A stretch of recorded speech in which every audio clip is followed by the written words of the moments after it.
যধে মধে মিঠাই বিক্ৰীক লৈ কঠোৰ হৈছে খাদ্য সুৰক্ষা বিভাগ। এতিয়াৰে পৰা মুকলিকৈ কৰিব নোৱাৰিব মিঠাই বিক্ৰী। খাদ্য সুৰক্ষা বিভাগে জাৰি কৰিলে বিশেষ SOP। গুৱাহাটী মহানগৰীৰ ঠায়ে ঠায়ে অস্বাস্থ্যকৰ পৰিৱেশত মিঠাই বিক্ৰীৰ সময়ে সময়ে বাতৰি সম্প্ৰচাৰিত হৈ আহিছে। 2020 চনৰ ছেপ্টেম্বৰতে ভাৰতীয় খাদ্য সুৰক্ষা আৰু মান নিৰূপক সংস্থাই খোলাকৈ মিঠাই বিক্ৰীৰ ক্ষেত্ৰত জাৰি কৰিছিল বিশেষ নিৰ্দেশনা। মিঠাই বিক্ৰীৰ ম্যাদ আঁৰিবলৈ দিছিল নিৰ্দেশনা। পিছে ৰাজ্যত ধোঁৱাচাঙত পৰিণত হ'ল এই নিৰ্দেশনা। সম্প্ৰতি অখিল ভাৰতীয় গ্ৰাহক পঞ্চায়ত নামৰ এটা সংগঠনৰ অভিযোগৰ ভিত্তিত সাৰ পাইছে পুনৰবাৰ ৰাজ্যৰ খাদ্য সুৰক্ষা বিভাগে। ৰাজ্যত খাদ্য সুৰক্ষা বিভাগে জাৰি কৰিছে এক বিশেষ নিৰ্দেশনা। এতিয়াৰে পৰা পেকেজিং নোহোৱাকৈ বিক্ৰী কৰিব নোৱাৰিব মিঠাই।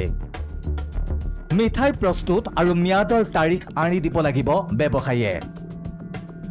নিয়ম উলংঘন কৰিলে আইনী শাস্তিৰ সন্মুখীন হ'ব লাগিব মিঠাই ব্যৱসায়ী।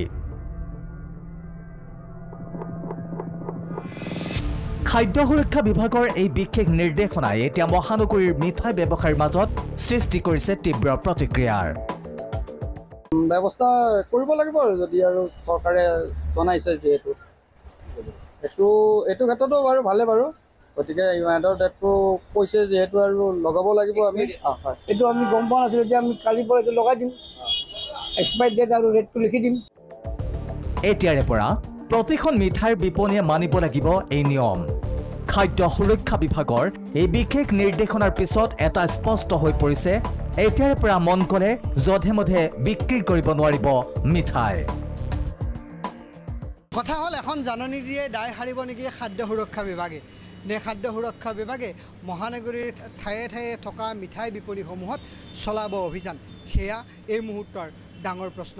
ভিডিঅ' জাৰ্নেলিষ্ট ধনজিত ৰয়ৰ সহযোগত মই ৰাজু কলিতা, প্ৰথম খবৰ, গুৱাহাটী।